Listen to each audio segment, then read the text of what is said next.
welcome, everybody. Thanks for joining us today. This is Elizabeth Marshall, CEO of Marshall GIS, and we've got Terry Bartlett here as well. Hello. Today, we're going to talk a little bit about machine-to-machine technology and different ways that you can use it to support collecting data and supporting your operations. And we've got a good group of people today that are joining us, so I will stop every now and then and ask for questions, and I think that might make the webinar a little bit more interesting. So if you're not asking a question, though, if you could mute your phone, and that will just keep some of the feedback down. And then if you haven't used WebEx before, I'll show you how to select the full screen. But we're really going to talk about what is machine-to-machine technology, what problems does it solve, and go over some examples. And these are examples that we've really received from our customers, and we might be, very interesting to hear some of the things that you're wrestling with and have you talk about the problems you're facing and potential solutions. Then at the end, Terry's going to show a demonstration of LiGO live, and then there's be some time for some more Q&A. So if you haven't used WebEx before, you can select from the View menu bar and select full screen, and that way you'll be able to see a larger screen of the PowerPoint and the demo. So the machine-to-machine technology, you've probably heard a lot about it. I tend to think about two robots holding hands when I think of it. So I wanted to go into just what is it and why should we care about it? Is it something that we can just ignore? It's just a phase. The machine-to-machine technology is really a very broad label used to describe technology where a bunch of network devices are exchanging information, performing actions that humans are not manually part of that process. And so if you can get useful information with machine-to-machine technology, you can save quite a bit of money and you can get data that you wouldn't be able to get before. And this machine-to-machine technology then, machine-to-machine communications are the basis for the Internet of Things, or Internet of Everything. So who cares about machine-to-machine technology? Well, apparently a whole lot of people care. And the growth, depending on what reports you look at, this market space is growing 30 to 40% per year. And here's one statistic that shows that compound annual growth of 18% by 2022 in the end-to-end market space.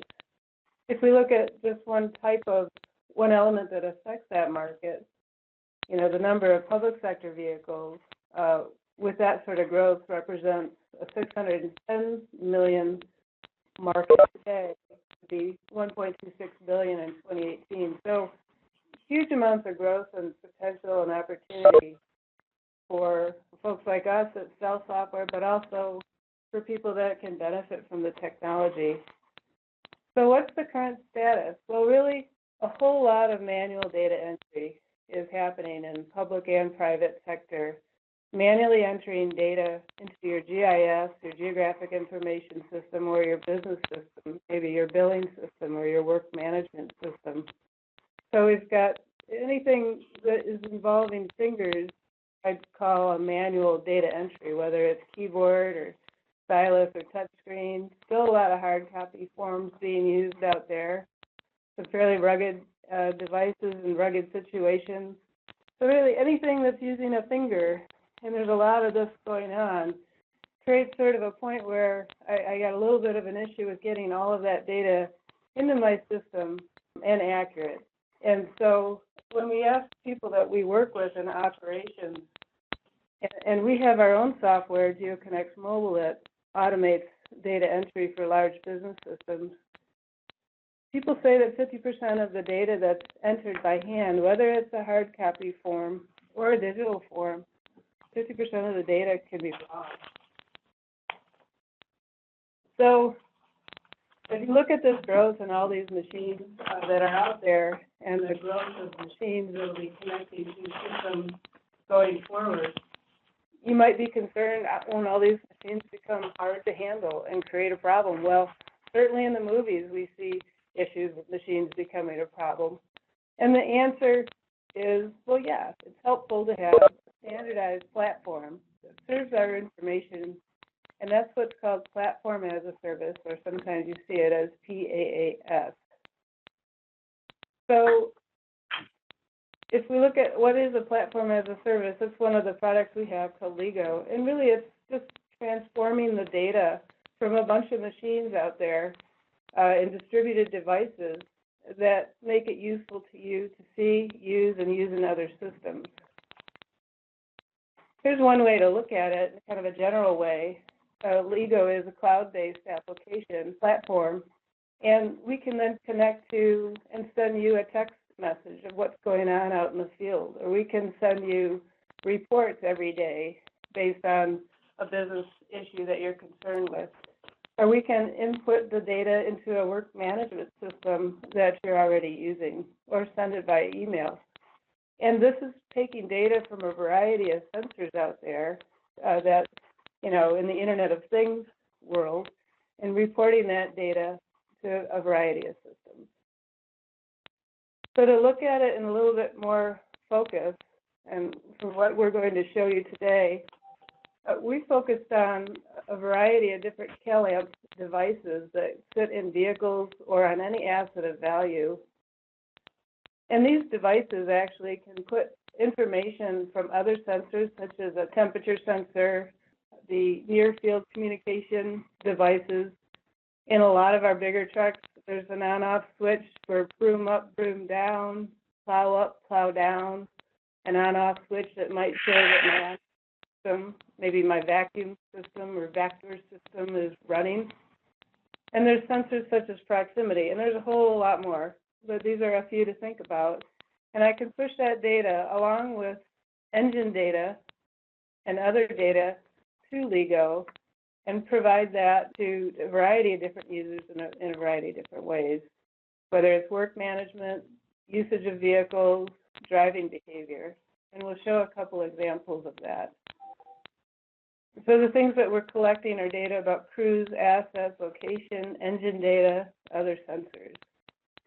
And more, a lot of these sensors are talking to these devices via Bluetooth. So the installation and implementation of this technology is getting simpler and simpler. So in looking at machine-to-machine communications, it's really important to understand what an event is and the role of events. Because you, as a manager, you need to decide what's important to you and what makes a difference in your operations.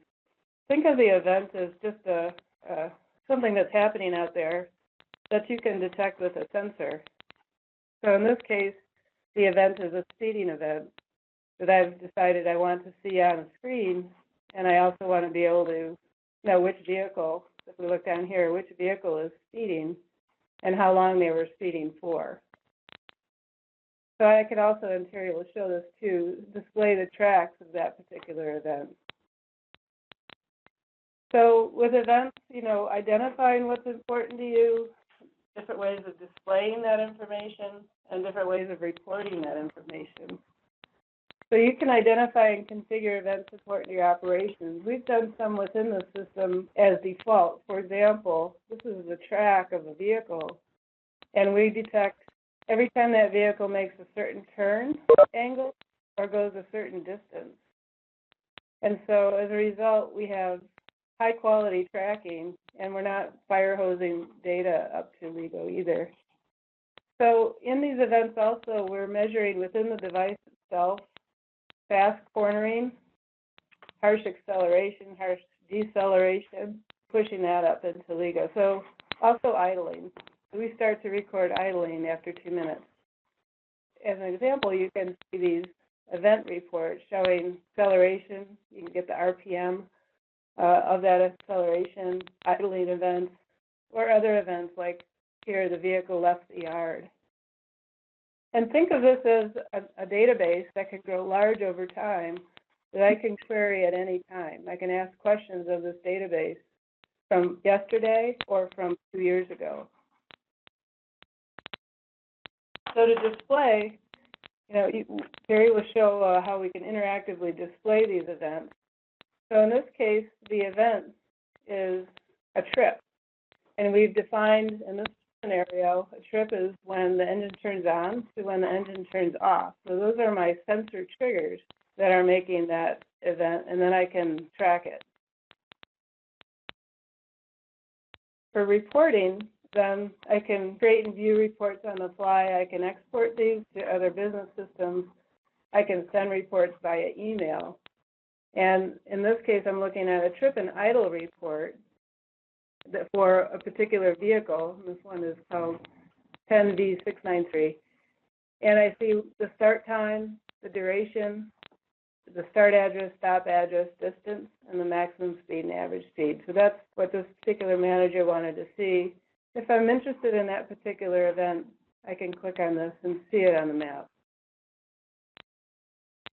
So I wanted to go into 3 different scenarios on how people are using machine-to-machine technology to support their operations. First of all, a way to automatically bill customers, whether that's maybe other departments in your agency or maybe they're a commercial customer, based on the work done in their service. Secondly is automatically meet maybe your EPA stormwater reporting requirements that you're required to report under the EPA regs. The third scenario we'll go through is accurate tracking of labor hours for fire hydrant inspections. So in this case, I want to automatically bill my customers based on where I plowed. So my service is plowing. And the machines I'm using in this scenario, my ignition switch to define a trip that started to when the trip ended, a plow switch for plow up, plow down, and of course this a CalAmp GPS. The boundaries, which we call a geofence, that we're using are the service area boundaries that I'm required to plow. So the events I'm recording from these machines are engine on, I entered a parcel, plow went down, I left that parcel, I entered another parcel ownership, plow went up, and the engine went off. So the digital report, and I've simplified this for presentation purposes, but the digital report that I can generate then is, while in this parcel, I was traveling 100 miles, but only plowed 5. And then in parcel B, I traveled 30 miles and plowed 25. And so I can apply an algorithm to my reporting that will give me the cost and even fill out that data to each customer automatically. And then you see things with data like this that maybe you didn't see before, like, wow, I'm spending a lot of time driving around in ownership A, and I can only charge based on what I plow. I'm really making no money here. It's really not making sense. It's not a good use of resources here. So things like that start to come out as you use the data. And then I can do things in a public agency, for example. I can overlay my plow data with collision data and maybe modify my plan on when, where, and how I'm plowing for the next season. Just as an example. So in stormwater, it's again pretty similar. Sweeper trucks are needing to sweep and report on the sweeping to meet some EPA requirements. So the machines we're using, the ignition switch, miles per hour are important here. We don't want to be going too fast when we're sweeping. On the sweeper switch, and there's usually a couple here, and then a CalAmp GPS. In this case, the fence, the boundary I'm using is the city limits. And this, a real world story, when I was down in Chandler, Arizona the other year, they actually had sweepers, because the cities, there's no lines along the pavement. They have cities sweeping each other's cities accidentally all of the time. And then the events that are recorded, engine on, entered city limits, brushed down on safe speed, maybe he's going 80 miles an hour while he's sweeping, left city limits, and then brush up, engine off. So the report I can see is that, geez, we really are sweeping our neighboring city quite a bit, and we're really going a little bit too fast here. And I could get a text message anytime any of those vehicles goes over what we consider a safe speed for sweeping, and kind of talk to that person when those events occur. So then I can report for all vehicles, all roads swept within the city limits for first quarter, for example. That's the report that I need to have each quarter. And to go a little further, if I have a GIS and I really need to show this data relative to arterials versus residential roads, different varieties of roads that I already have in my geographic information system, I can overlay all of those tracks of interest over that GIS, and I can get a report like this that tells me that information for an annual report, or in this case, multiple year report, with a high degree of accuracy. So just another example of different ways that, especially for things that aren't real time, for using GIS to get you even more information to understand your operations. So for tracking labor for fire hydrant inspections, we've worked a lot around the U.S. for valve exercising jobs or for hydrant inspections and managing that data. It's a common application. Here we're really using an ignition switch. We could be using our smartphone for navigation and identification of jobs, and Terry will show a little bit of that as well. And here we're really just using a very simple data set of fire hydrants.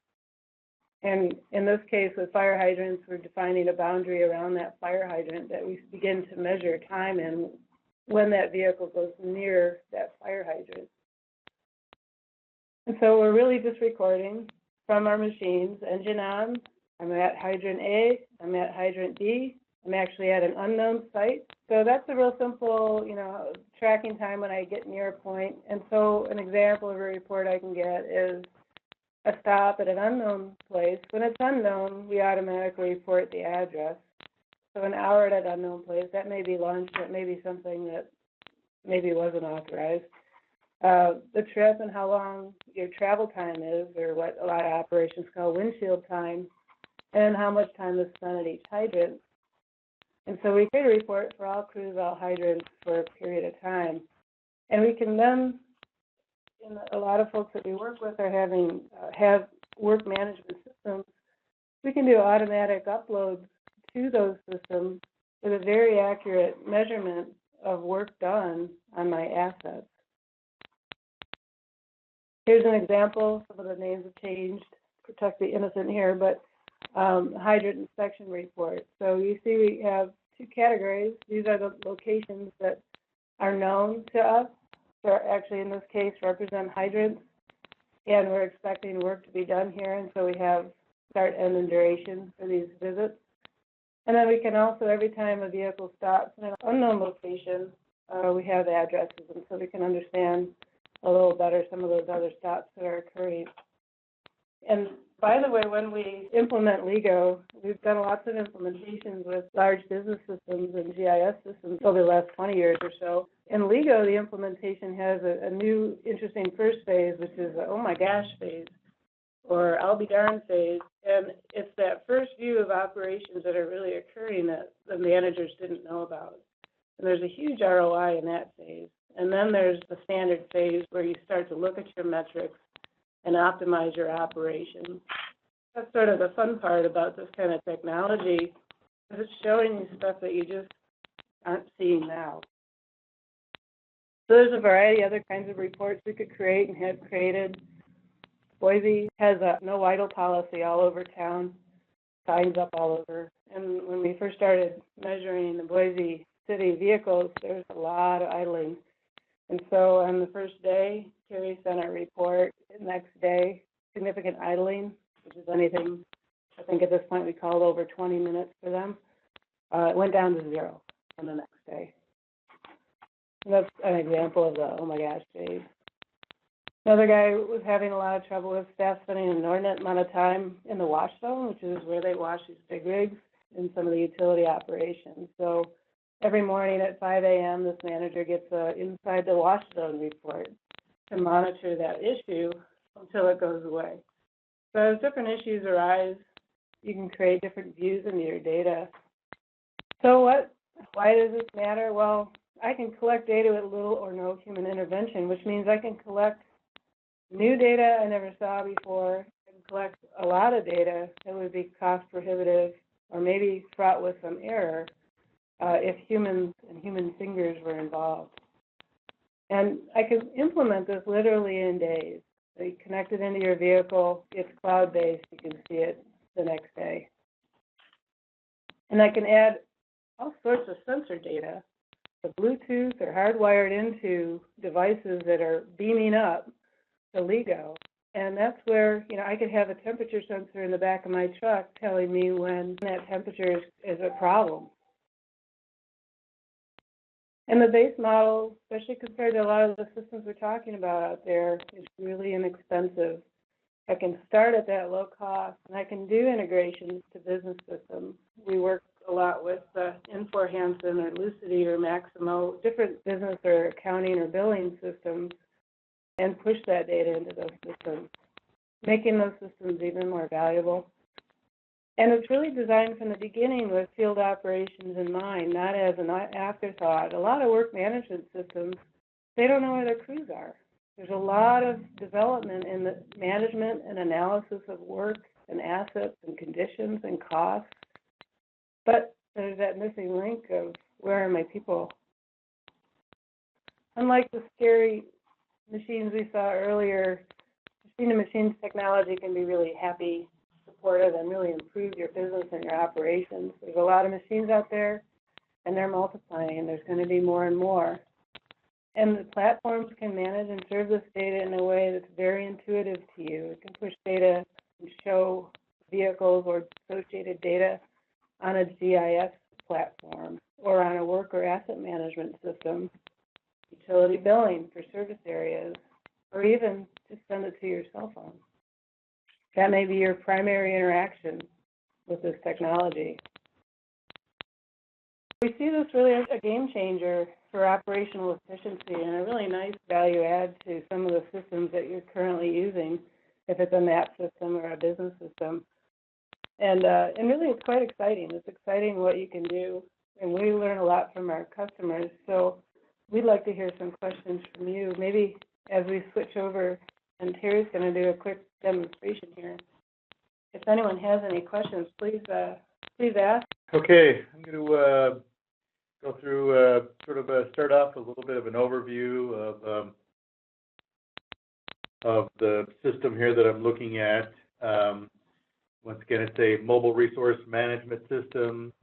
So one of the few things Elizabeth talked about was just sort of using the M10 technology to sort of get information from the field from your mobile resources. And mobile resources tend to be vehicles or moving assets, people or moving assets like vehicles. And so we can sort of see what they're doing in real time. Over here on the right-hand side of the screen, we have a number of vehicles in my test system here.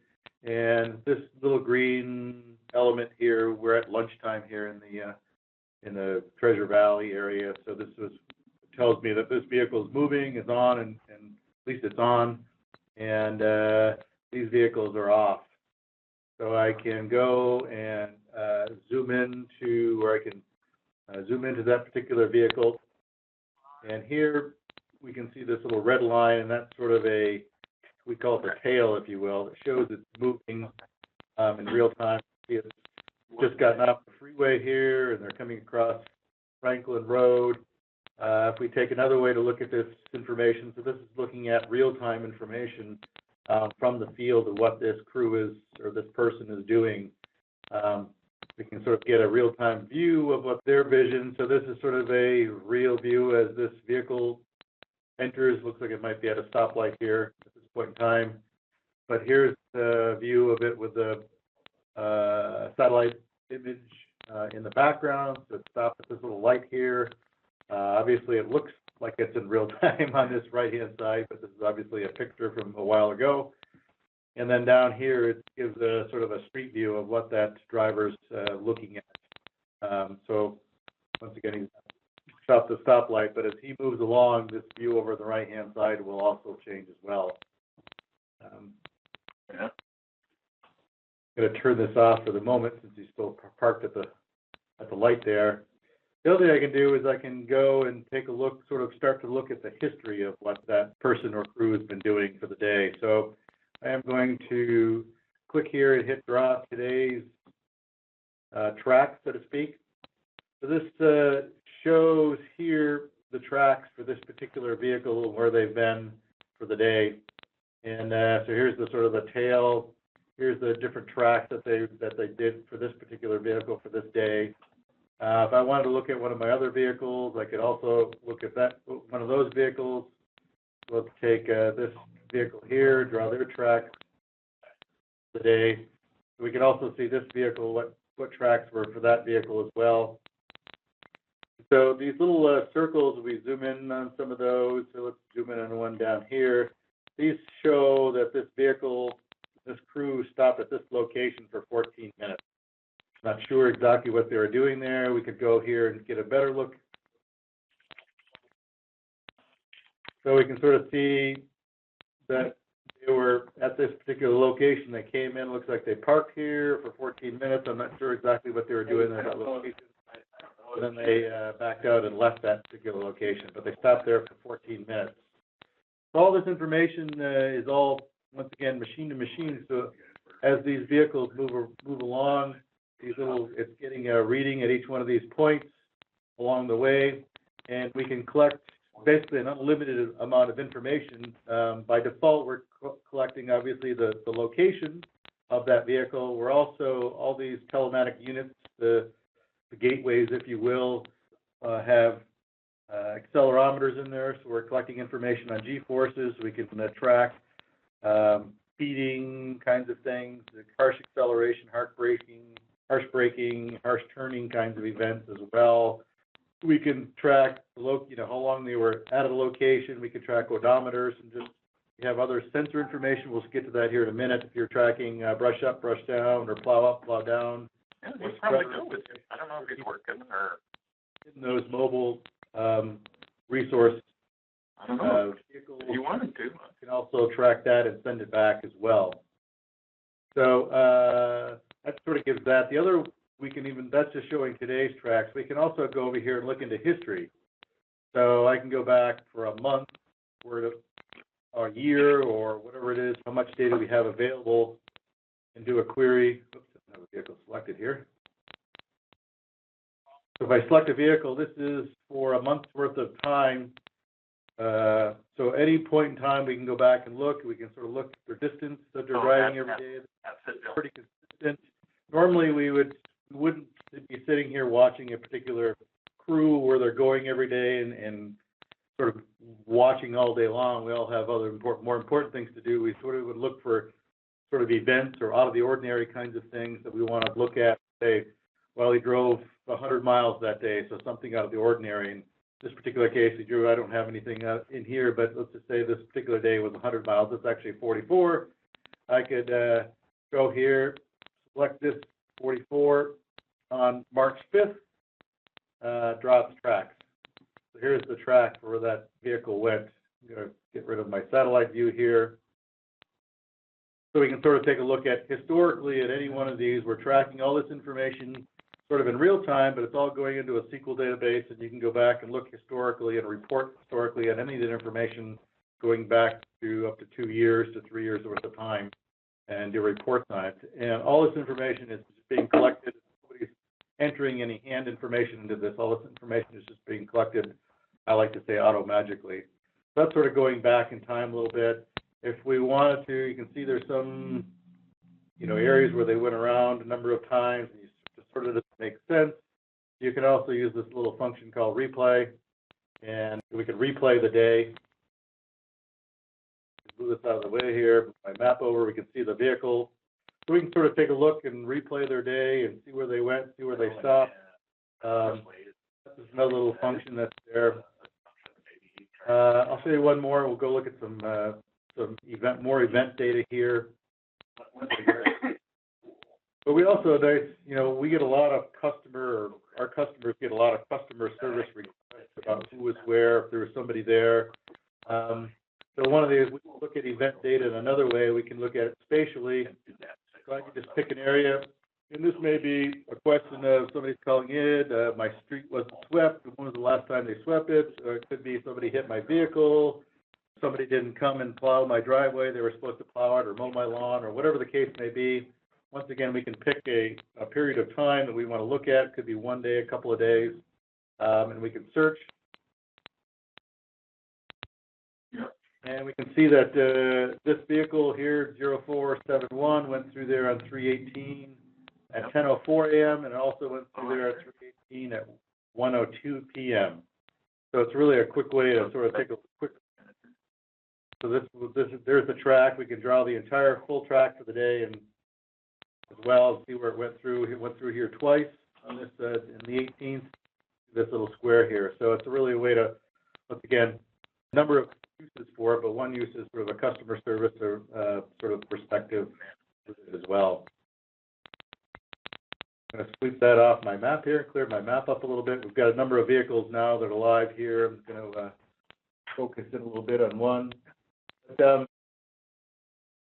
am going to, time being, one of the other things we can look at is events. So what are events? Events are different things that we want to track, and these, like I said, we on there. But one of the nice way to look at this is look at historically, look at reports. But these events are tracking things that are sort of out of the ordinary. If my crews are doing kinds of things, we want to track that. We also track things out of the ordinary, like speeding, idling. We want to track brush down. And we can. These are business rules that we set. You can add as many as you want, track as many as you want. Let's go look at some events here. So this is just looking at a number of events. So here's a brush down. This is like a sweeper, for example. We want to track the sweepers. You can see that. We can draw that track. So that's where that event happened. We could look at it on the map. So here's it started over here on the left event and then ended over here. So this is just showing a track, showing where they had the brush down or they swept that particular street. So these are sort of linear events. We can also do point events when they did some speeding or they did harsh braking. Well, there's just a number of events, and we can also show here, we can look over time, history of events over time. Another way to look at those events are through an event rule, through some sort of reporting. So this is, I'm doing a daily report here for 319, which is today. We're looking for the event rule brush down. Once again, I can determine what my event rules are, and I'm going to do all my vehicles. So here's a number of events that we have, and I'm going to scroll down here a little bit. We have a whole bunch of sweeping, brush down event rules, and just going to pick one here. We can also go look at the map. So this shows when the event rule happened, the duration of it, the vehicle, the event state, the start address, and the end address for it. So I could also go display that on the map. Clear my map here a little bit. We got a lot of event rules happening on here right now. We can see this is where it started down here. This is showing us some of my other events on here now, but this is my shows my event where it happened. This is where they started here and then ended here. So that's sort of a brush event. Shows examples of a brush event. And so that event there, that track, he's got other events flashing there, but the event he's clicked on is that pathway. So that event I can actually use to enter data into another system too, as work done by the machine, which a lot of folks are wanting to get their fingers on to understand how they're using their equipment out there as well. Yeah, so this could be pushed over to ArcGIS as a linear track or some other events. Another way to track information is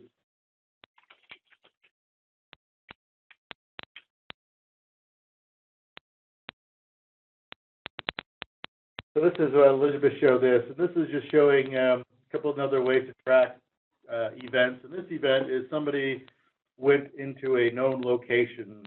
So this, we call them points of interest. They could be landmarks. If you have a known locations that you want to track the time that they're spending on that, and this is showing, once again, these known locations. This is the date that they went into there. This one started at 9, went in there at 9:34, ended at 9:36. So these could be jobs like Elizabeth had there with hydrant inspections. It could be hydrant flushing, kind of a point job location type of event. But these are known sort of points of interest. So In this particular case, we know what these are. These are specific locations that we know of. So those are, for example, Boise's internal mail stops. Yeah. And those are the names that are familiar to them. The other way to do it is we can do a thing called jobs, so we can track time on a job. So we can dispatch jobs to a driver, to a vehicle, if they have a smartphone or a tablet, and they can sort of track their time on a particular job. And this is just a jobs report, reporting those events from a vehicle. So it's fixing pipes, the location, when it started, once again, the duration of those events.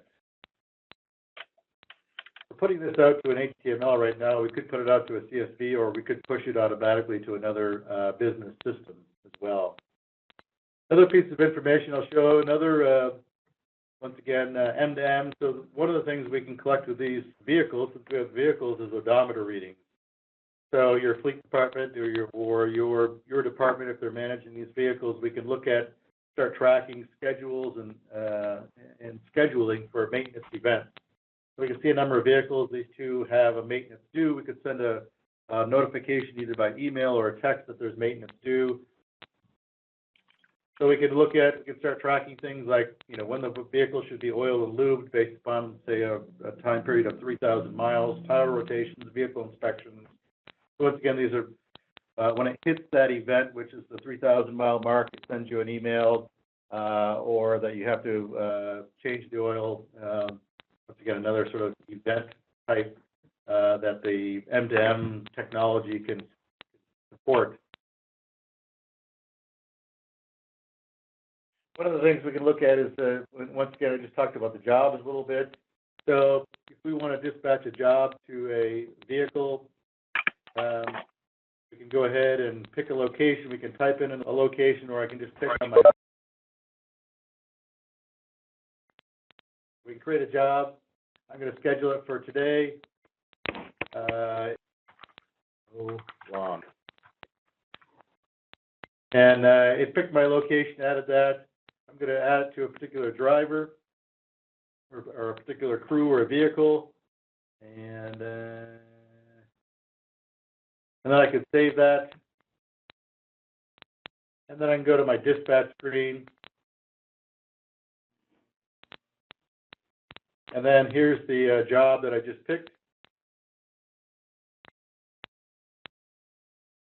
And I can go ahead and dispatch to a driver. I'm just going to go ahead, and now it's planned, and I'm just going to go ahead and dispatch that to the driver. So I'm going to switch over here and put on my driver hat, and this would be a application. This is a mobile application to be used on a tablet or a smartphone. And I can see here, if I go back. Or a PC.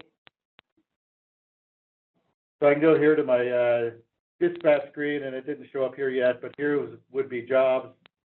I can start and route those jobs, and then I can complete those particular jobs, and they would show up in that report that I talked about earlier. In this case, it's going from the data from the vehicles to LiGO, and then I can push some of this data as an option if they have, iPads or Androids or smartphones. And if they have navigation on there, they can get turn-by-turn directions to their next location.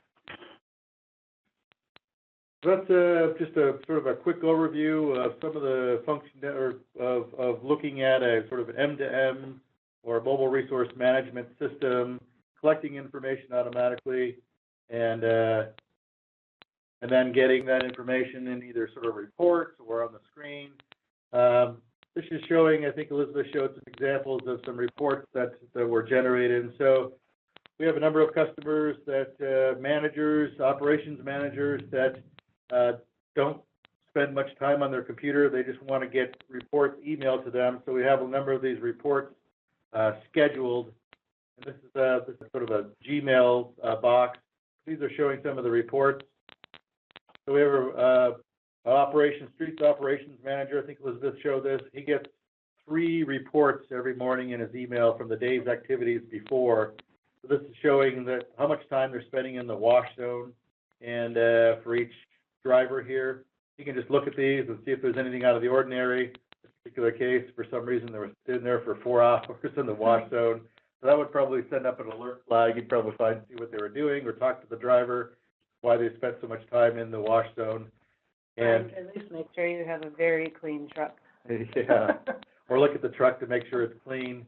And once again, all these reports are generated without anybody having to enter in any humans having to enter in any information. It's just being collected, like I said, auto-magically out in the field, and then parsed through the M2M technology, and then reports are generated and sent to users. I want to really thank you for your time. It's been a great group of managers that joined us today, and hopefully you will have a great day. Thanks for your interest.